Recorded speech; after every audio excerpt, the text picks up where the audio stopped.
2026 সালের এপ্রিল মাসের 29 তারিখ প্রথম ক্রোমোজোমের দ্বিতীয়করণ ঘটায়।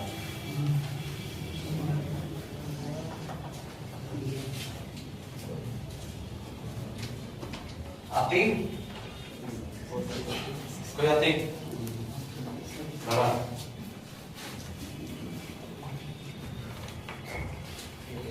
আমরা এই মেয়েটাকে দেখে লাভ হচ্ছিস না দেখেছি তোমার আর নিজ পাড়ের কালকে যে পরিমাণ অক্সিটোসিন ক্ষরণ হচ্ছিল আমি ভয় পেয়ে গেলাম যে না আমাকে কি আবার বন্ধ করতে হবে।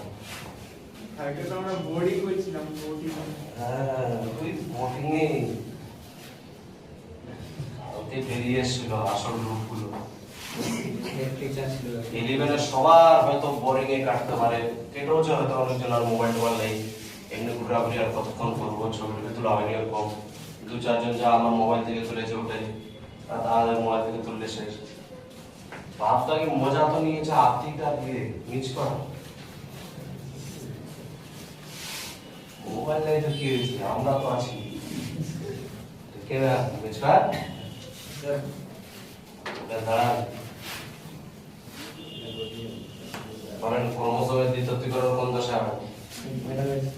হ্যাঁ বল মেটাফেজে তাহলে ক্রোমোজোমের দ্বিতীয়করণ হয় মেটাফেজ দশা, তাই তো? কোন দশায়?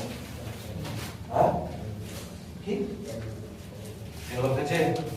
আগে বল দ্বিতীয়করণ মানে কি? দ্বিতীয়করণ মানে ভাগ হয়ে যাওয়া, এই বলা হয় যে রেপ্লিকেশন ডবল বন্ড। এইবার বল কোন দশায় হয়? তো পড়াশোনা হার এখন পর্যন্ত এইটুকু ধরতে পারে না যে কোশ্চেনটা ভুল। ক্রোমোজোমের কোন দিন থেকে রেপ্লিকেশন শুরু হলো? আমি তো ওকে ব্যান করে বলেই দিলাম যে তুই প্রথম করলি ক্রোমোজোমের রেপ্লিকেশন হয় না ডিএনএ হয়। তো ক্রোমোজোমের তো এটাই তো ধরতে পারছিস না যে কোশ্চেনটা ভুল আছে। ডিএনএ এর রেপ্লিকেশন হয়। এবার বল ডিএনএ এর রেপ্লিকেশন কোন দশায় হয়? বুঝলে কোন দশায়? এস দশায় হয়, সিনথেটিক দশায় বা সিনথেসিস দশায়। এই হচ্ছে হাফ দশা। স্যার ওটা মেয়ে না, এদিকে আমি আছি, বুঝতে পারছেন? পড়াশোনা হাল কোথায় আছে এই বলে পড়ছি, একটু পরে আবার মিলে যাবে। এমসিকিউ বইটা নিয়ে এসেছি, বস। মেয়ে ছেলে নাই তো ওই জন্য কাগজ একটু ধরলাম আর কি। মেয়ে হলে তার কথা বললাম, কত প্রমাণ হবি। আচ্ছা যা হোক,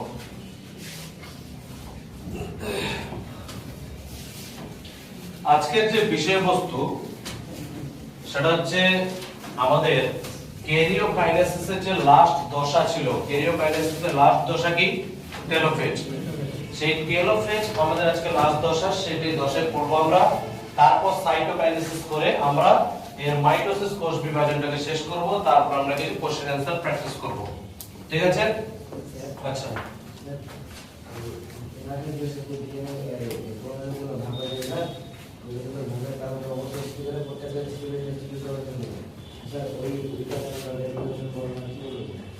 রেপ্লিকেশন বা ডিভিশন বলতে পারে, যে সেন্ট্রোমিয়ার ডিভিশন বা chromatid division. Chromatid division not replication. Replication মানে হচ্ছে একটা ছিল তার থেকে আরেকটা তৈরি করা। রেপ্লিকেশন তো আগে হয়ে গেছে, ওটা বলতে পারে ক্রোমাটিড ডিভিশন। এনএফএ যে ক্রোমাটিড ডিভিশন। আচ্ছা যা হোক, তো আমরা যেটা পড়ছিলাম যে ক্যারিওকাইনেসিস কোষ বিভাজনের, এর আগের দিন আমরা এনাফেজ দশাটা পড়েছিলাম। সেই এনাফেজ দশায় আমরা একটা কোষের প্রত্যেকটা ক্রোমাটিডকে ব্যন্তন্তু জড়িয়েছিল এবং তার মধ্যে এনাফেজীয় চলন দেখা গিয়েছিল। এবার আজকে যেটা বিষয়বস্তু সেটা হচ্ছে টেলোফেজ দশায় ঘটে কি, মানে তার ঠিক পরের দশাটা। টেলোফেজ দশাটা হচ্ছে খুব ছোট বলতে গেলে, খুব ছোট একটা দশা টেলোফেজ। আর এই টেলোফেজটা বলতে গেলে এমন একটা দশা যেই দশাটা হচ্ছে প্রোফেজের ঠিক বিপরীতধর্মী আর কি। মানে বলতে পারি যে প্রোফেজ দশায় যা যা ঘটেছিল টেলোফেজ দশায় তার ঠিক উল্টোটা ঘটবে। যা ঘটেছিল তার ঠিক উল্টোটা ঘটবে। মানে এক কথায় ওই কোষটা যা কিছু হারিয়েছে সবকিছু পুনরুৎপাদন করবে। যেমন প্রথমেই আমি বলি এই কোষ বিভাজন হয় কি বা এই দশাটাতে হয় কি। প্রথমত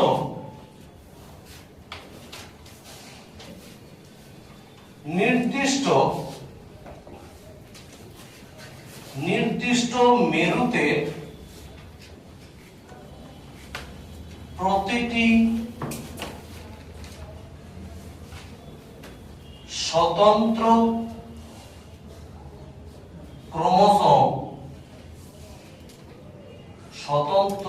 ক্রোমোসোম উপস্থিত হয়। প্রথমত এটা যে এর আগের দিন আমরা দেখেছিলাম যে একটা সেলটাকে রাখা ছিল। আমি জাস্ট একটা নির্দিষ্ট ক্রোমোসোমকে দেখাচ্ছি যে এইরকম করে একটা ক্রোমাটিড ছিল যেটাকে পরবর্তীকালে আমরা ক্রোমোসোম বলে চিনব। আর ঠিক এইরকম একটা ছিল, এরা প্রথমে একই সাথে জুড়ে ছিল কিন্তু পরে সেন্ট্রোমিয়ার ডিভিশন হয়ে গেছে। এই অবস্থায় আমরা পেয়েছিলাম এবং আমরা এটা দেখেছিলাম যে এই দুজন কি করছিল, বেল তন্তু দ্বারা একে অপরের থেকে দূরে সরে গিয়ে তারা দুই মেরুর দিকে ধাবিত হচ্ছে। এটাই লাস্ট আমরা পড়েছিলাম অ্যানাফেজ দশায়।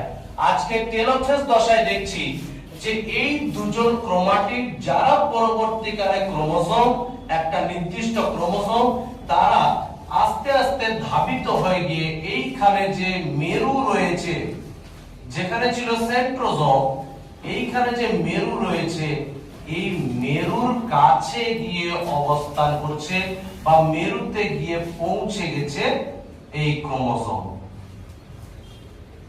তারা ফার্স্ট যে বৈশিষ্ট্যটা দেখলাম সেই বৈশিষ্ট্যটা হচ্ছে এটাই যে নির্দিষ্ট মেরুতে। কেন বললাম নির্দিষ্ট মেরুতে?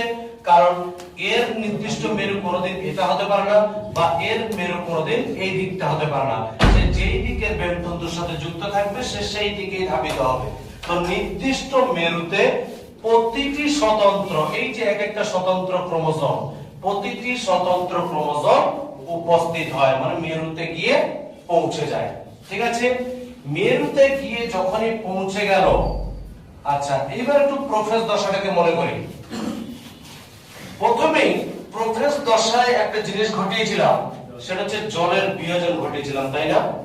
জলের বিয়োজন ঘটানোর ফলে প্রত্যেকটা ক্রোমোসোম মানে প্রত্যেকটা যে জালিকাগুলো সেগুলো কুণ্ডলীকৃত হয়ে গেছিল, কুণ্ডলী হয়ে ক্রোমোসোম গঠন করেছিল। তার ওখানে ক্রোমোসোম গঠন হলো। এবার হচ্ছে বিষয়, যখনই মেরুর দিকে চলে আসলো তখন কি সেই ক্রোমোসোম অবস্থাতে থেকে যাবে?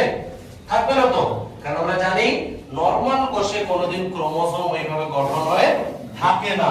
শুধুমাত্র যখন কোষ বিভাজন হয় তখনই ওই ক্রোমোসোমটা গঠিত হয়। তার আগে পর্যন্ত সে কি অবস্থায় থাকে? নিউক্লিয় জালিকা রূপে। তার আবার তো তাকে নিউক্লিয় জালিকাতে ফিরে আসতে হবে।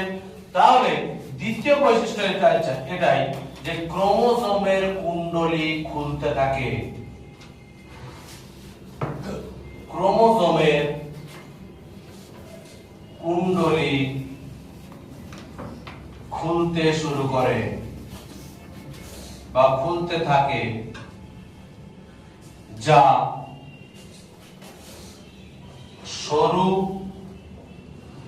এবং দীর্ঘ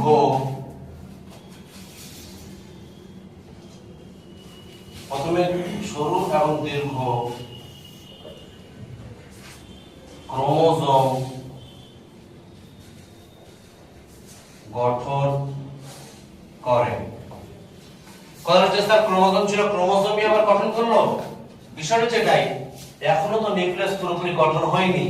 তাই এতটা না যে সঙ্গে সঙ্গে পুরোটা খুলে গিয়ে নিউক্লিয় জালিকা গঠন করে দেবে। নিউক্লিয়াসে তো আবার গঠন হলো না, নিউক্লিয় জালিকা আসবে কোথা থেকে? তো প্রথমে আগে কি থাকে, সেটা মোটা থাকে এবং তার সাথে কি থাকে, সেটা পুঞ্জীভূত ঘনীভূত অবস্থা থাকে এবং ছোট থাকে। তো সেই ছোট ক্রোমোজোমটা খুলতে শুরু করে, খুলতে গিয়ে কি হয়, প্রথমে সরু এবং দীর্ঘ ক্রোমোজোমে রূপান্তরিত হয়। এবার হচ্ছে যেটা বিষয়, এই কার্যগুলো দুই মেরুতে চলছে। যেহেতু দুই মেরুতে ক্রোমোজোম পৌঁছে গেছে, তাই কি হবে, তাই হবে যে আমাদের একটা কোষীয় অঙ্গাণু আছে, সেই কোষীয় অঙ্গাণুটা দেখতে এই রকমের।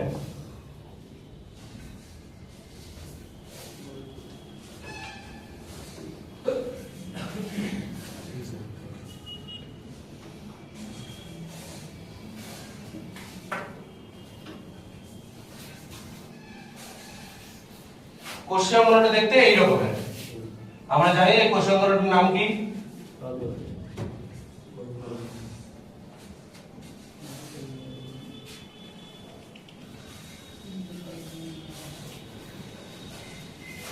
এইরকম একটা কোষীয় অঙ্গাণু থাকে, যে কোষীয় অঙ্গাণুটার নাম হচ্ছে এন্ডোপ্লাজমিক রেটিকুলাম, যাকে আমরা শর্ট নামে চিনি ER, এন্ডোপ্লাজমিক রেটিকুলাম ER। তো এই এন্ডোপ্লাজমিক রেটিকুলাম কি করবে সেটা একটু দেখি। করবে কি,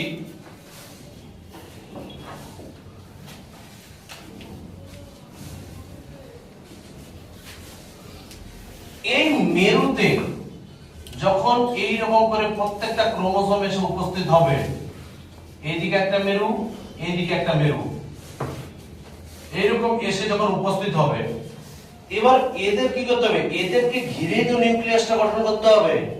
তখন কি হবে,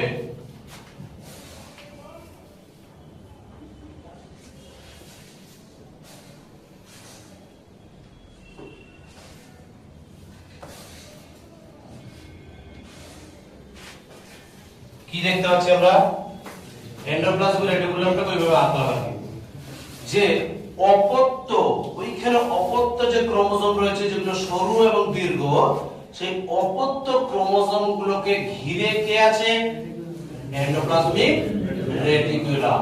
তাহলে অপত্য ক্রোমোজোমকে ঘিরে এন্ডোপ্লাজমিক রেটিকুলামের আবির্ভাব হয়।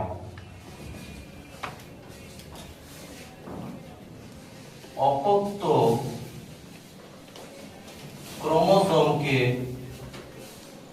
ঘিরে ER অবস্থান করে।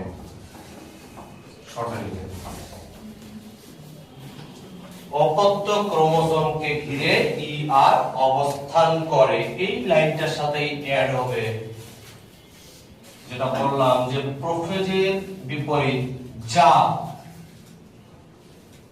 পরবর্তী কালে নিউক্লিয় পর্দা গঠন করে। নিউক্লিয় পর্দা গঠন করে। প্রোফেজ দশায় নিউক্লিয় পর্দাকে ডিলিট করেছিলাম, টেলোফেজ দশায় আবার নিউক্লিয় পর্দাকে নিয়ে চলে আসলাম। তাহলে এখানে পেলাম আমরা কি, যে অপত্য যে ক্রোমোজোম, সেই অপত্য ক্রোমোজোমকে ঘিরে এন্ডোপ্লাজমিক রেটিকুলাম অবস্থান করে, যা পরবর্তীকালে নিউক্লিয় পর্দা গঠন করে। তাহলে ক্রোমোজোমের যে কোষ বিভাজনের যে টেলোফেজ দশা, সেই টেলোফেজ দশায় যে নিউক্লিয় পর্দা আবার নতুন করে সৃষ্ট হয় বা নতুন করে তৈরি হয়, সেই নতুন করে তৈরি করে কে, এন্ডোপ্লাজমিক রেটিকুলাম। তাহলে কোষ বিভাজনে টেলোফেজ দশায় আবার যে নতুন করে নিউক্লিয় পর্দা আবির্ভাব হয়, সেই নিউক্লিয় পর্দা গঠন করে কে, এন্ডোপ্লাজমিক রেটিকুলাম। আচ্ছা,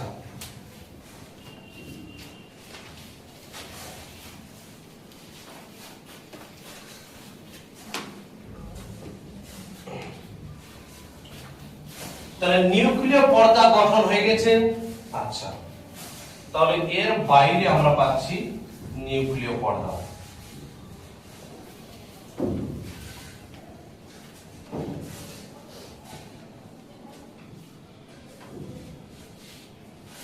নিউক্লিয় পর্দা পেয়ে গেলাম। যখনই একটা নিউক্লিয় পর্দা পেয়ে গেছি, তাহলে আবার সেই প্রথম ক্লাসের মতো তুলনা কর। এটা একটা পুকুর, ক্রোমোজোম ওর মধ্যে থাকা মাছ, নিউক্লিয় পর্দাটা হচ্ছে তার বাউন্ডারি। তাহলে বাউন্ডারিটা হয়ে গেছে, ভেতরে মাছও চলে গেছে। আমার তো এখন মাছগুলোকে এক জায়গায় করার দরকার নেই, তাহলে এখন আমাকে কি করতে হবে? জলের সংযোজন ঘটাতে হবে। তাহলে 4 নাম্বার হচ্ছে কি? জলের সংযোজন ঘটে। জলের সংযোজন ঘটে।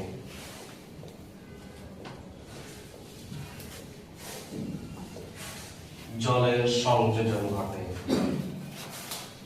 জল আবার এন্টার করে।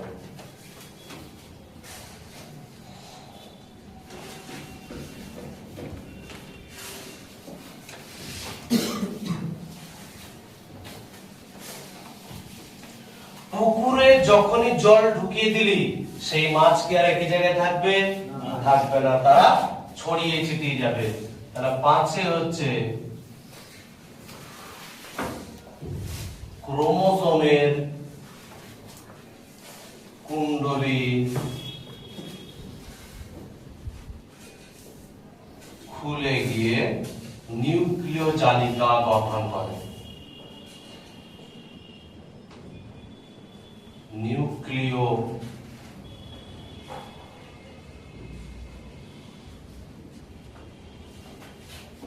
নিউক্লিয় জালিকা গঠন করে।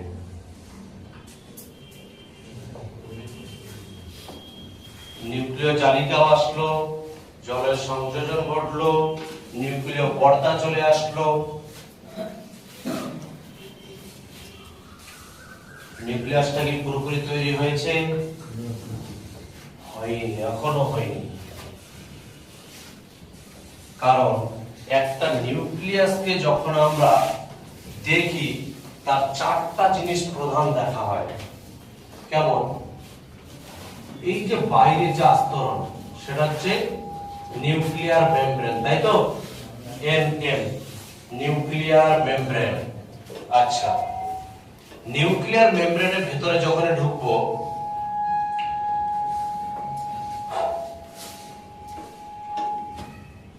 নিউক্লিয়ার মেমব্রেনের মধ্যে যখন ঢুকবো, তার মধ্যে অবশ্যই একটা তরল অবস্থান করবে। কোষের বাইরে যে তরলটা থাকে তাকে বলা হয় কি? সাইটোপ্লাজম। আর নিউক্লিয়াসের মধ্যে যে তরলটা থাকে তাকে বলা হয় কি? নিউক্লিওপ্লাজম। তাহলে নিউক্লিয়াসের মধ্যে যখনই সেই জলটা সংযোজন ঘটে, তারপরে তো সেই নিউক্লিওপ্লাজমটা গঠন করে।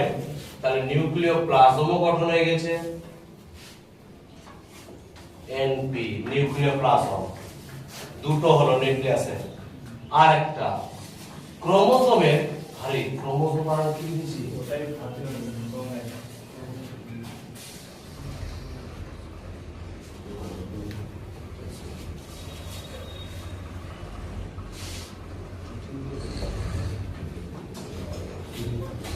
এবার দেখ,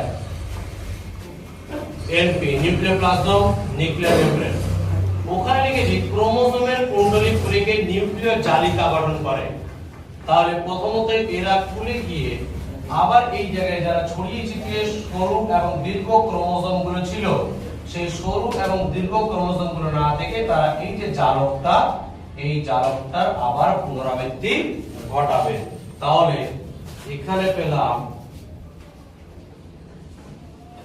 নিউক্লিয় জালক বা নিউক্লিয়ার ফাইবার, যা হোক, কারণ ক্রোমাটিন তন্তু বলতে পারিস, chromatin fibre, CF, not centre forward, chromatin fibre হলো। আর একটা বিষয় থাকে নিউক্লিয়াসে, নিউক্লিয়াসের একটা জায়গায় আমরা ঘন একটা ঘনীভূত অঞ্চল, রঞ্জিত অঞ্চল এবং গোলাকার অঞ্চল একটা দেখতে পাই, তাই না? এই যে রঞ্জিত অঞ্চলটা, এই রঞ্জিত অঞ্চলটার নাম হচ্ছে নিউক্লিওলাস, তাই তো? তাহলে এই 4টা জিনিস যখন একটা নিউক্লিয়াসের মধ্যে আসবে, তখন আমি বলতে পারবো হ্যাঁ বাইরে থেকে যে এটা একটা পরিপূর্ণ নিউক্লিয়াস। তাহলে এর মধ্যে নিউক্লিওলাসটা নেই, তার সবথেকে শেষে আমি লিখছি নিউক্লিওলাসের আবির্ভাব ঘটে। নিউক্লিওলাসের আবির্ভাব ঘটে।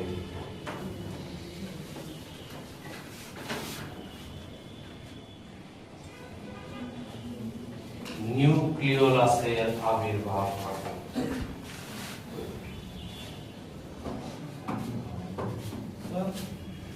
আমাদের তো 2 নম্বরে 5 নম্বর নেই কি স্যার?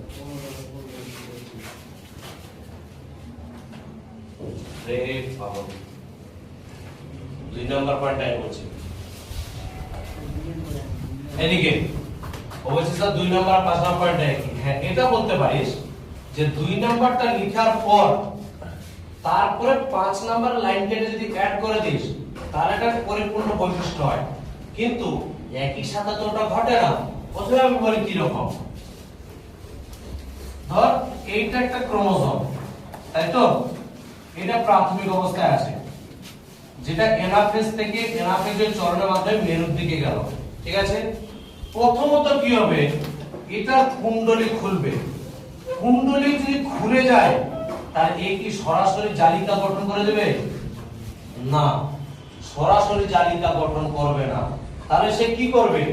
তাহলে প্রথমত এই ক্রোমোজোমটারে কুণ্ডলী খুলে গিয়ে দেখা গেল সরু আর দীর্ঘ একটা ক্রোমোজোম, মানে এটাও একটা ক্রোমোজোম কিন্তু এ বেশি পেঁচানো নয়।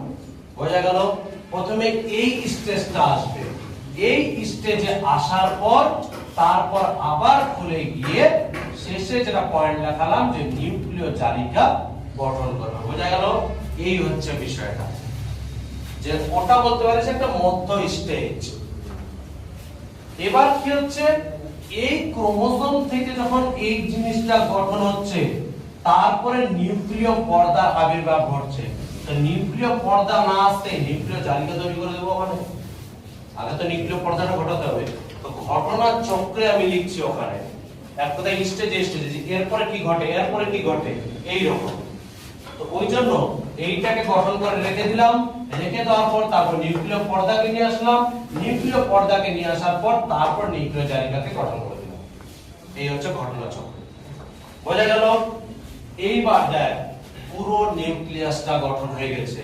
তাহলে এবার যদি আমরা একটা সেলের চিত্র দেখি এই অবস্থায়, তাহলে আমরা একটা সেলকে দেখলে এরকম পাবো।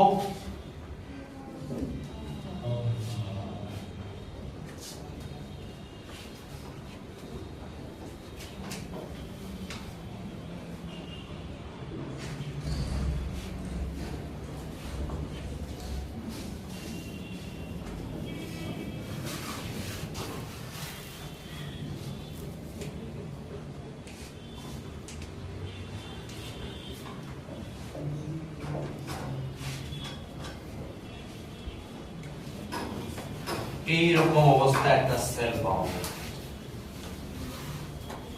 আর এই আগের দিনে বলেছিলাম ইন্টারজোনাল তন্তু, কোন তন্তুটা ছিল ইন্টারজোনাল তন্তু?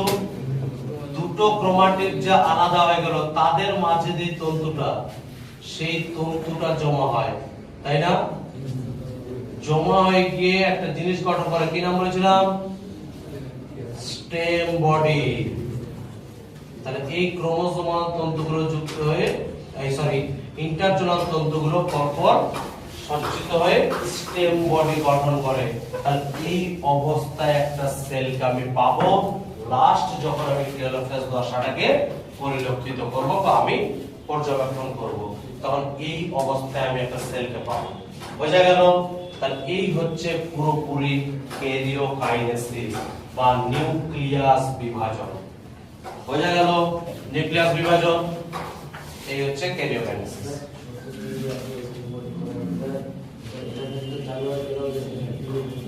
স্টেম বডি এরকম করে যদি আসে যে কোথায় গঠন হয় তাহলে ধরে রাখা উচিত।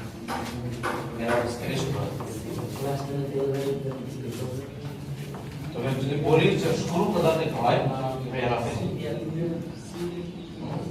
আস্তে এই হচ্ছে পুরোপুরি বিষয়। ঠিক আছে, এবার আমরা আসি সাইটোকাইনেসিসের দিকে। তবে সাইটোকাইনেসিস যেহেতু দুই ধরনের হয়ে থাকে, একটা হচ্ছে উদ্ভিদ কোষের ক্ষেত্রে, একটা হচ্ছে প্রাণী কোষের ক্ষেত্রে। তো দুটো একটু কিছুটা আলাদা আলাদা। তো প্রথমে প্রাণী কোষেরটা আসি, তারপর উদ্ভিদ কোষেরটা বলছি।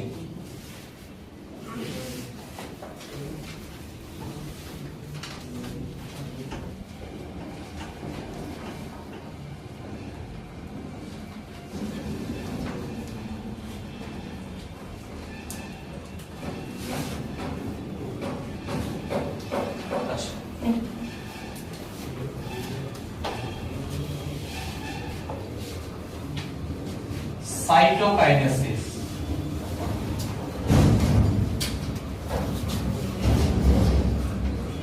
সাইটোকাইনেসিস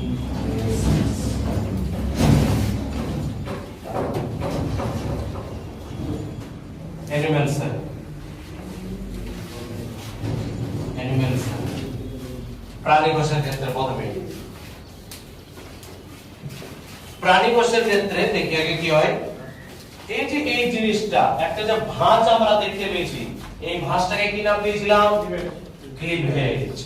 তাহলে সাইটোকাইনেসিসের ক্ষেত্রে, যেটা প্রাণী কোষের ক্ষেত্রে ফার্স্ট যেটা পয়েন্ট আসবে সেটা হচ্ছে ক্লিভেজ ফারো। ক্লিভেজ ফারো গঠন।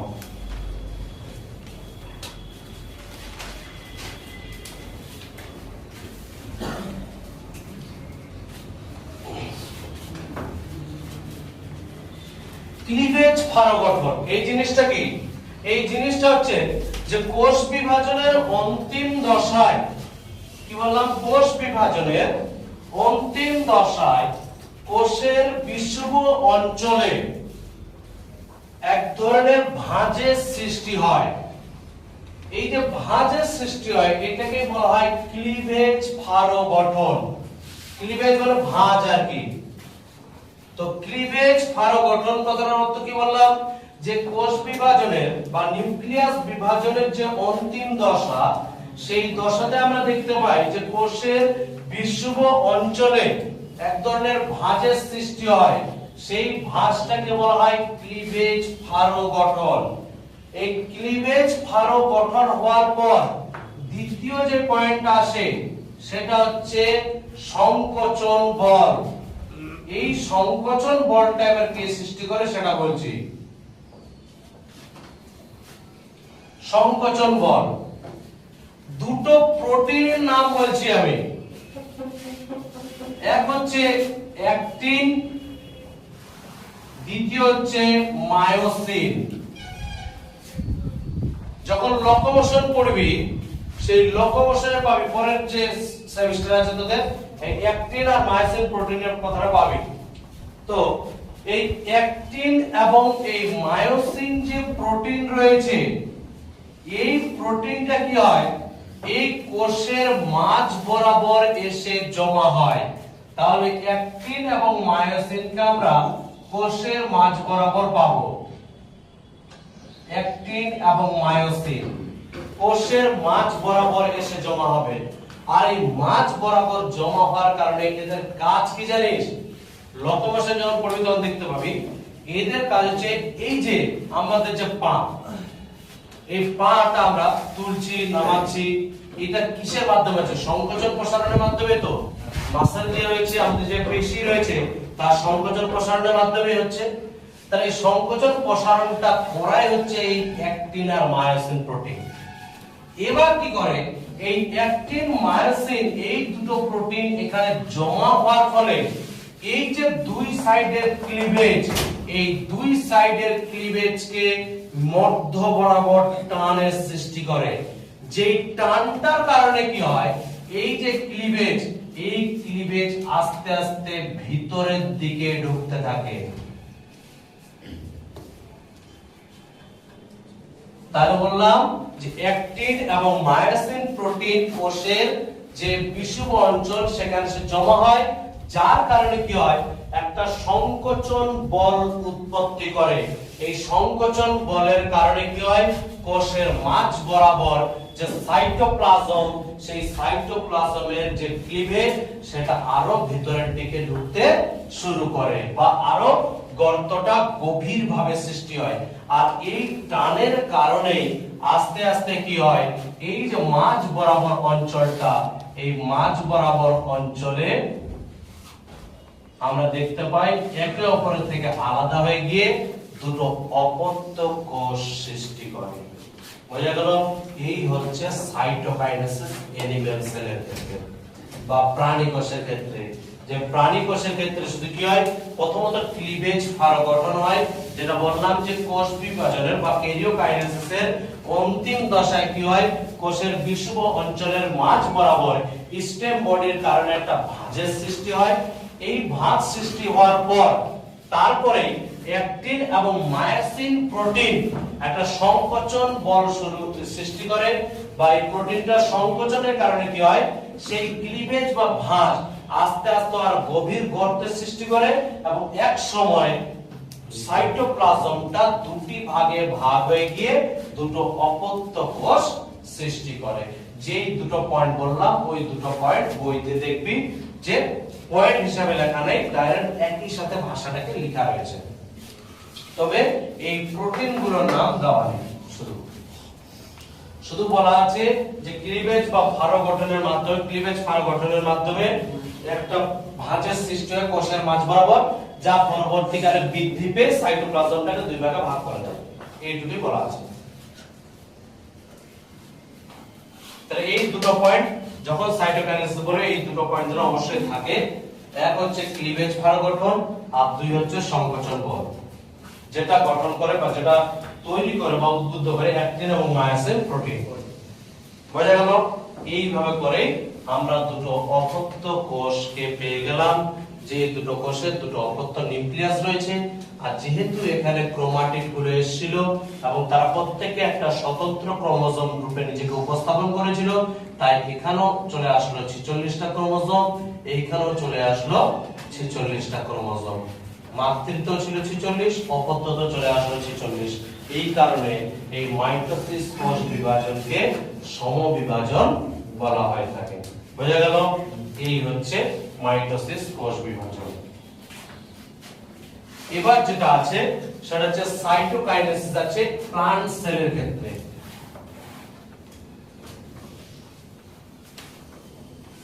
প্লান্ট সেল এদের ক্ষেত্রে কি রকম?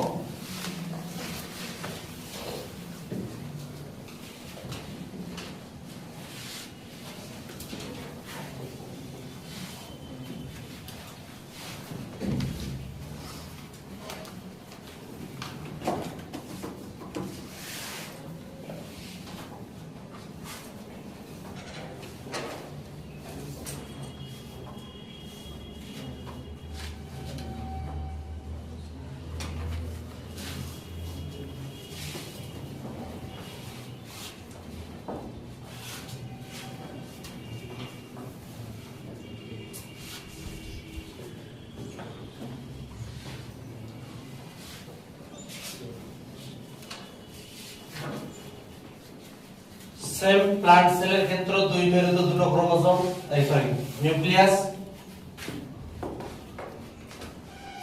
তাতে কি করিস?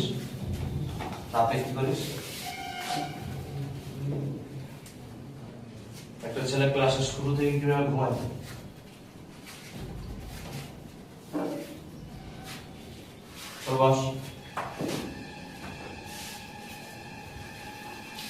কি বললাম যে ঠিক প্লান্ট সেলের ক্ষেত্রে আমরা দেখতে পাবো দুই মেরুতে দুটো কোষ নিউক্লিয়াস গঠন হয়ে গেছে।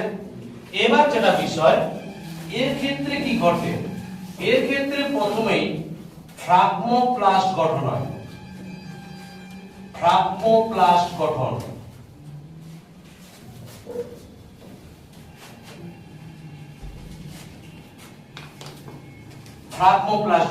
ফ্রাগমোপ্লাস্ট জিনিসটা কি?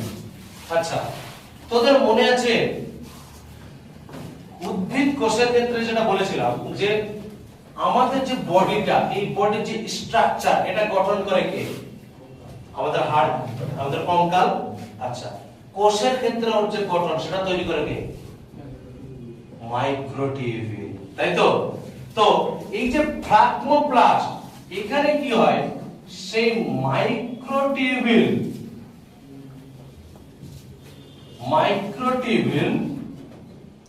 প্লাস একটা কোষীয় অঙ্গাণু রয়েছে যার নাম হচ্ছে গোলগি বডি, তাই তো? একটা হচ্ছে মাইক্রোটিউবিউল আর একটা হচ্ছে কোষীয় অঙ্গাণু রয়েছে যার নাম হচ্ছে কি? Golgi body. এই দুইজন কি করে, উদ্ভিদ কোষের যে বিষুব অঞ্চল সেইখানে এসে জমা হয়।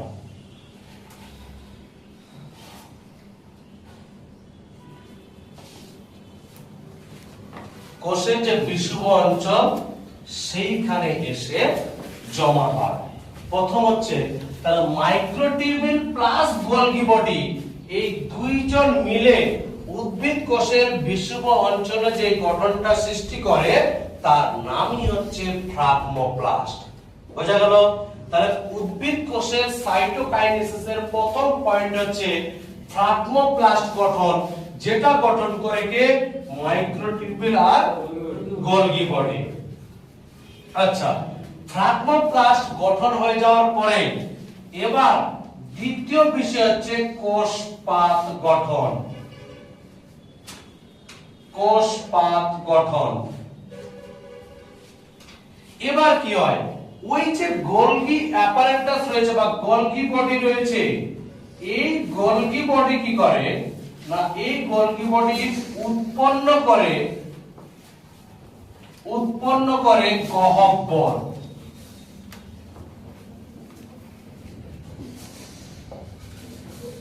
এই গোলগি বডি উৎপন্ন করে কি? গহ্বর, বা যাকে ইংলিশের ভাষায় বলা হয় ভেসিকেল। ছোট ছোট এরকম ছোট ছোট গোলাকার আকৃতির ভেসিকেল বা গহ্বর গঠন করে। তাহলে এই যে ভেসিকেল বা গহ্বর গঠন করছে গোলগি বডি, এই গহ্বর বা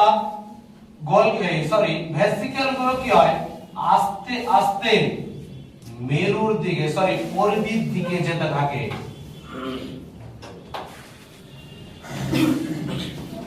তাহলে যে ভেসিকেল গুলো বা গহ্বর গুলো সৃষ্টি করেছিল তারা কি করে, কেন্দ্র থেকে আস্তে আস্তে কার দিকে যেতে শুরু করে? পরিধির দিকে। এই পরিধির দিকে যাওয়ার পর এই যে অংশটা সৃষ্টি হলো এটার নামই হচ্ছে কোষপাত।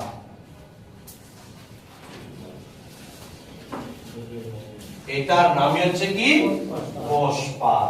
তাহলে গোলগি অ্যাপারেটাস থেকে উৎপন্ন হয় গহ্বর, যারা আস্তে আস্তে কোষের কেন্দ্র থেকে পরিধির দিকে যেতে থাকে, এবং সেই গোলগি বডি থেকে উৎপন্ন গহ্বর তার সাথে ফ্রাগমোপ্লাস্ট সবগুলো একসাথে যুক্ত হওয়ার পর কোষের মাঝ বরাবর যে আস্তরণ সৃষ্টি করে সেই আস্তরণটার নাম হয়ে গেল কি? কোষপাত।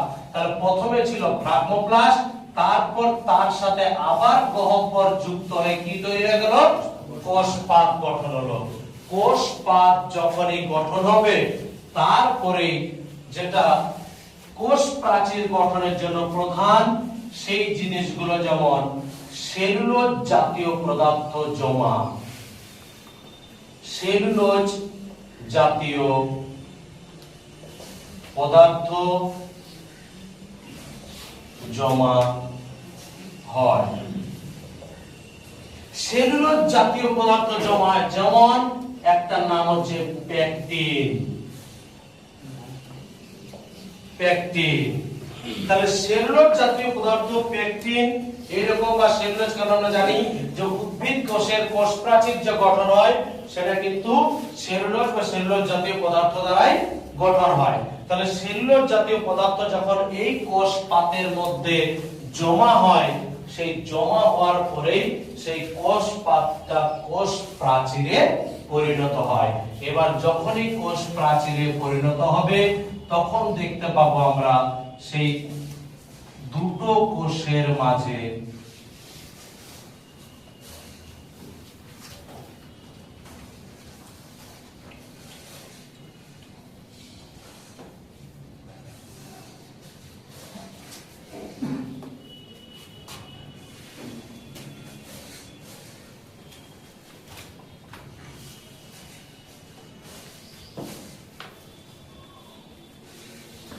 এইরকম করে দুটো উদ্ভিদ কোষ উৎপন্ন হয়।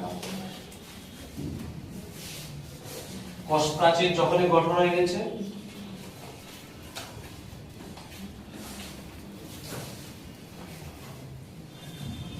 এবার বিষয়টা কি হয়, এখানে একটা ছোট্ট বিষয় বলে দিই যে কোষ প্রাচীর যে গঠন হয়, তো স্যার কোষ প্রাচীর তো এই সেলটারও লাগবে, এই সেলটারও লাগবে, তাহলে দুটো কি কোষ প্রাচীর?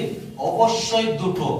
এবার ওদের দুজনকে যে ভাগ করে রাখে তার নাম হচ্ছে মিডিল ল্যামেলা।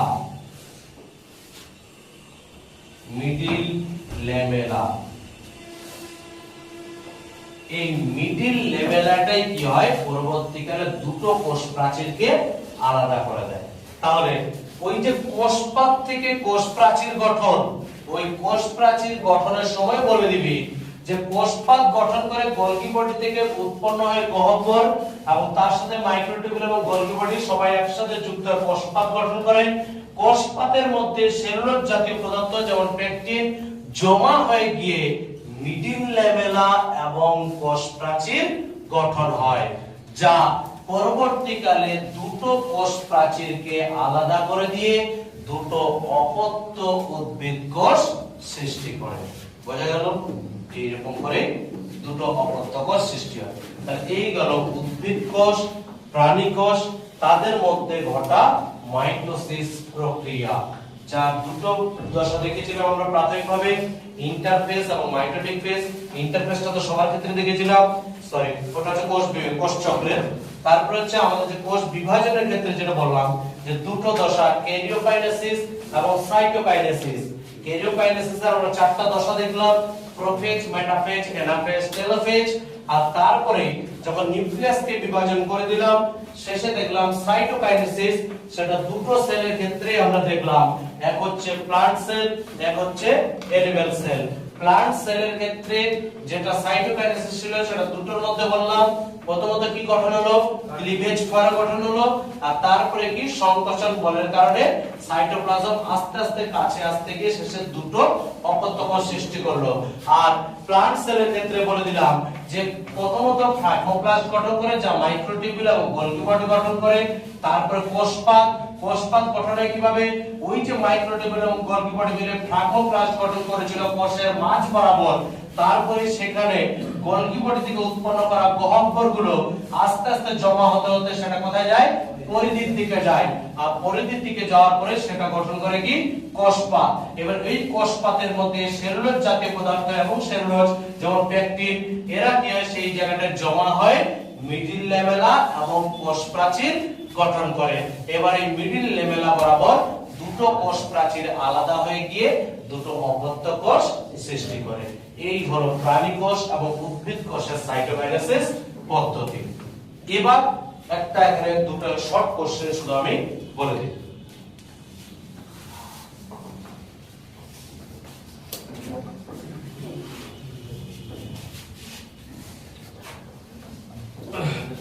আচ্ছা, অ্যানিমাল সেল, প্রথমে অ্যানিমাল সেলের ক্ষেত্রে দেখাচ্ছি।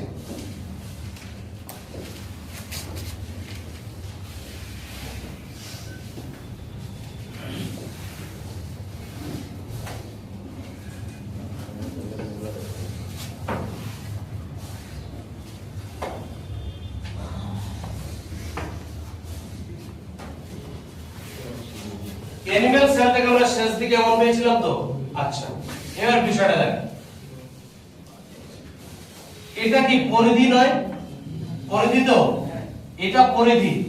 আর এই সার্কেল যদি আমি ধরি তাহলে এটা কেন্দ্র নয়? কেন্দ্র। তাহলে বল, ক্লিভেজটা সৃষ্টি হওয়ার পর সেটা কার দিকে যাচ্ছে রে? কেন্দ্রের দিকে। তাহলে অ্যানিমাল সেলের ক্ষেত্রে যে সাইটোকাইনেসিস সেটা কেন্দ্রমুখী কিনা? অ্যানিমাল সেলের ক্ষেত্রে যে সাইটোকাইনেসিস সেটা কেন্দ্রমুখী তো, কারণ ক্লিভেজ সৃষ্টি হয়েছে পরিধির দিকে, আর ক্লিভেজটা আস্তে আস্তে ঢুকছে কোন দিকে? কেন্দ্রের দিকে। তার যেহেতু কেন্দ্রের দিকে, বা এইটাকে বলা হয় কেন্দ্রমুখী পদ্ধতি। বা একে বলা হয় সেন্ট্রিপিটাল প্রসেস। সেন্ট্রিপিটাল ফোর্স পড়েছনি ফিজিক্সে, সেন্ট্রিপিটাল ফোর্স, তাহলে এটা হচ্ছে সেন্ট্রিপিটাল প্রসেস, কেন্দ্রমুখী পদ্ধতি।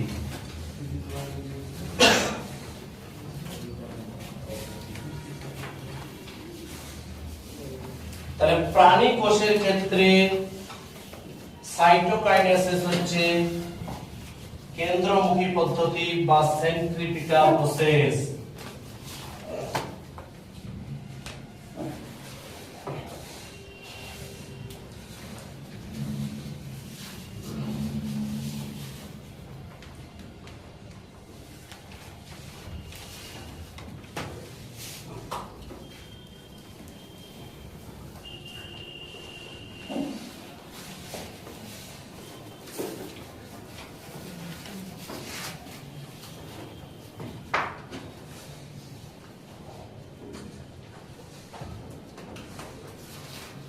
কেন্দ্রমুখী পদ্ধতির ইংলিশ ফর্ম হচ্ছে সেন্ট্রিপিটাল প্রসেস।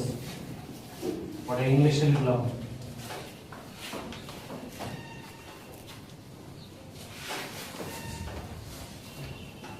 আচ্ছা, এবার এদিকে এটা একটা প্লান্ট সেল। ফ্রাগমোপ্লাস্টটা যে গঠন হয়েছিল সেটা কোথায় হয়েছিল? এবার উদ্ভিদ কোষের ক্ষেত্রে ফ্রাগমোপ্লাস্ট গঠন হয়েছিল সেন্টারে বা কেন্দ্রে। কেন্দ্রে গঠন হওয়ার পর সেখানে গলগি বডি থেকে উৎপন্ন গহ্বরগুলো জমা হতে হতে আস্তে আস্তে পরিধির দিকে গিয়েছিল না? তাহলে এর সাইটোকাইনেসিসটা কি দেখছি? কেন্দ্র থেকে কার দিকে? পরিধির দিকে। তার এর যে পদ্ধতি সেটা হচ্ছে কেন্দ্র বিমুখ বা এর আরেকটা বাংলা অর্থ হচ্ছে কেন্দ্রাতীত, মানে কেন্দ্র থেকে দূরে আর কি, বা পরিধির দিকে কেন্দ্রাতীত। একে ইংলিশে বলা হয় সেন্ট্রিফিউগাল প্রসেস।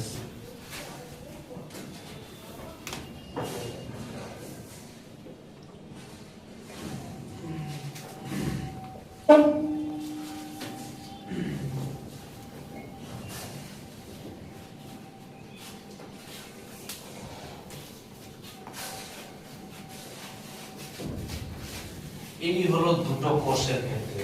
তাহলে প্রাণী কোষের ক্ষেত্রে কেন্দ্রমুখী পদ্ধতি, উদ্ভিদ কোষের ক্ষেত্রে কেন্দ্রাতীত পদ্ধতি বা কেন্দ্র বিমুখ পদ্ধতি। মানে কেন্দ্র থেকে দূরে, মানে পরিধির দিকে গঠন হয় কোষপাত্তা, আস্তে আস্তে কোষ প্রাচীরটা আর সাইটোপ্লাজমটা বিভক্ত শুরু হয় কেন্দ্র থেকে উদ্ভিদ কোষের ক্ষেত্রে, আর প্রাণী কোষের ক্ষেত্রে সেটা পরিধি থেকে শুরু হয়ে কেন্দ্রের দিকে আসে। এই হচ্ছে দুজনের ক্ষেত্রে একটা পার্থক্য বলতে পারে, যে তাদের যখন সাইটোকাইনেসিস হয় তখন প্রাণী কোষের ক্ষেত্রে কেন্দ্রমুখী পদ্ধতি ঘটে আর উদ্ভিদ কোষের ক্ষেত্রে কেন্দ্রবিমুখ বা কেন্দ্রাতীত পদ্ধতি ঘটে থাকে। এর ক্ষেত্রে সেন্ট্রিপিটাল প্রসেস, এর ক্ষেত্রে সেন্ট্রিফিউগাল প্রসেস।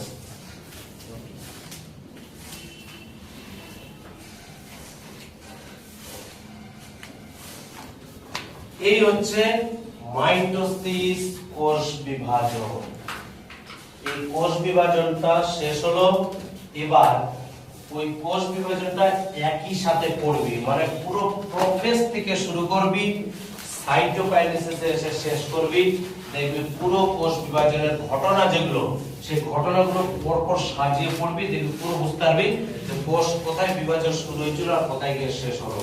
প্রোফেজের 1 নাম্বার পয়েন্ট থেকে পড়তে শুরু করবি, একদম টেলোফেজ গিয়ে সাইটোকাইনেসিসের যে সংকোচন বল ছিল বা এর ক্ষেত্রে যে সেলুলোজ জাতীয় পদার্থ, এইখানে এসে পড়াটা শেষ করবি। তাহলে বুঝতে পারবি যে একটা কোষ কিভাবে বিভাজন হয়। বোঝা গেল? চেষ্টা করব একদিন ভিডিওর মাধ্যমে সবগুলো দশা একসাথে পরপর এই সেম ঘটনাগুলোই পরপর ভিডিওর মাধ্যমে দেখিয়ে দাও, তাহলে বুঝতে পারবি সেল কিভাবে ডিভিশন হয়। বোঝা গেল? আচ্ছা,